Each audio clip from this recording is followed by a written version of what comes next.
मिल सका, क्योंकि या तो वो लड़ाई करते हुए अंधेरे में पहाड़ से नीचे गिर गए थे या फिर उनका शरीर गलवान रिवर में बहकर कई किलोमीटर दूर चला गया था। इसी नदी में कर्नल बी संतोष बाबू का शरीर भी बह गया था।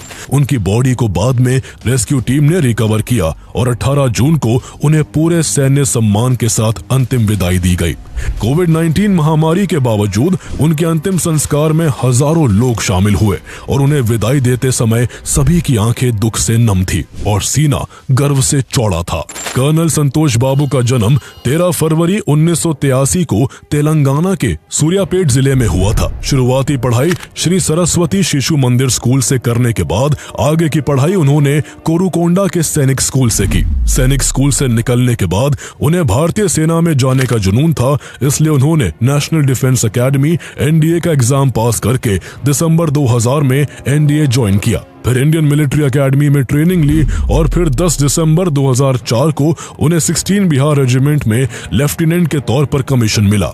16 बिहार रेजिमेंट अपनी बहादुरी और डिसिप्लिन के लिए जानी जाती है और संतोष बाबू ने भी इसी परंपरा को आगे बढ़ाया। उनकी पहली पोस्टिंग जम्मू में हुई, जहां उन्होंने घातक platoon commander, anti tank platoon commander और राइफल कंपनी कमांडर जैसे कई इंपॉर्टेंट रोल्स में आउटस्टैंडिंग परफॉर्मेंस दिया।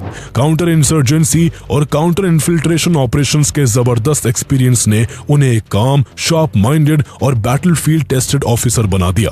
सॉफ्ट स्पोकन और काम नेचर के बावजूद कर्नल संतोष बाबू एक एक्सेप्शनल लीडर थे, जो हमेशा सबसे आगे से लीड करते थे।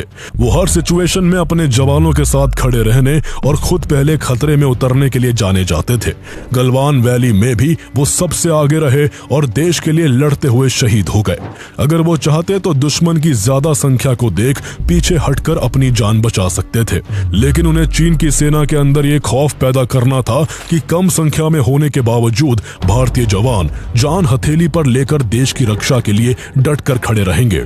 इसके बाद जहां एक तरफ इंडिया ने ऑफिशियली एक्सेप्ट किया कि गलवान वैली क्लैश में उसके 20 जवान शहीद हुए हैं, वहीं दूसरी ओर चाइनीज गवर्नमेंट ने शुरू में अपने सैनिकों की कैजुअलिटीज को पूरी तरह छुपाने की कोशिश की। उसने दावा किया कि इस क्लैश में उसका एक भी सैनिक नहीं मारा गया, लेकिन कुछ दिनों बाद फॉरेन मीडिया की रिपोर्ट्स ने चाइना के इस झूठ को पूरी तरह उजागर कर दिया। ऑस्ट्रेलियन न्यूज़पेपर द क्लैक्सॉन की इन्वेस्टिगेटिव रिपोर्ट में 38 चाइनीज सोल्जर्स मारे जाने की बात कही गई, जबकि रूस की सरकारी न्यूज एजेंसी टैस ने अपनी रिपोर्ट में चाइना के 43 सैनिकों के मारे जाने का दावा किया।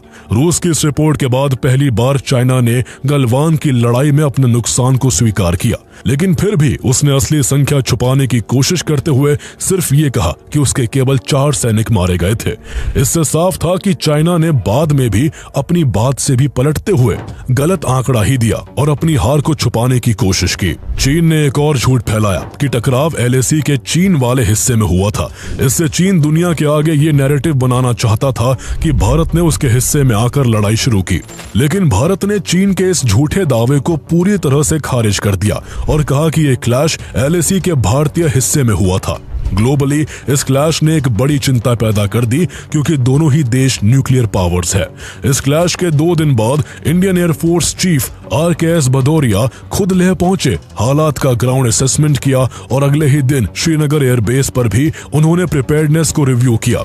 RKS भदौरिया ने साफ कहा कि इंडियन एयरफोर्स किसी भी स्थिति से निपटने के लिए पूरी तरह तैयार है।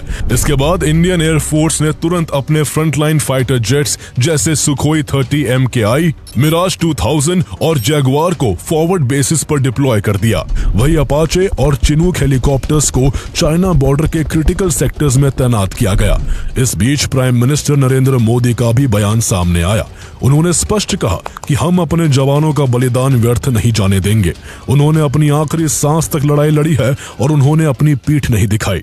इंडिया के इस टफ स्टैंड को देखकर चाइना को डिप्लोमेसी की तरफ आना पड़ा। चाइना के फॉरेन मिनिस्टर वैंग यी को Indian foreign minister S Jaishankar को फोन करना पड़ा, लेकिन इसके बाद भी भारत का रुख नरम नहीं हुआ। इस बातचीत के बाद भी एस जयशंकर ने साफ कहा कि गलवान में जो कुछ भी हुआ उसकी जिम्मेदारी चाइना की है और ये कदम उसने सोची समझी स्ट्रेटेजी के साथ उठाया था। बॉर्डर पर बढ़ते तनाव के बीच डिफेंस मिनिस्टर राजनाथ सिंह ने भी एक इम्पोर्टेंट ऑर्डर जारी किया कि फॉरवर्ड पोस्ट पर तैनात इंडियन फील्ड कमांडर्स हालात के हिसाब से अपने सोल्जर्स को वेपन्स इस्तेमाल करने की परमिशन दे सकते हैं। ये पहली बार था जब इंडिया ने पब्लिकली रूल्स ऑफ एंगेजमेंट में ऐसा बदलाव किया। ये साफ संकेत था कि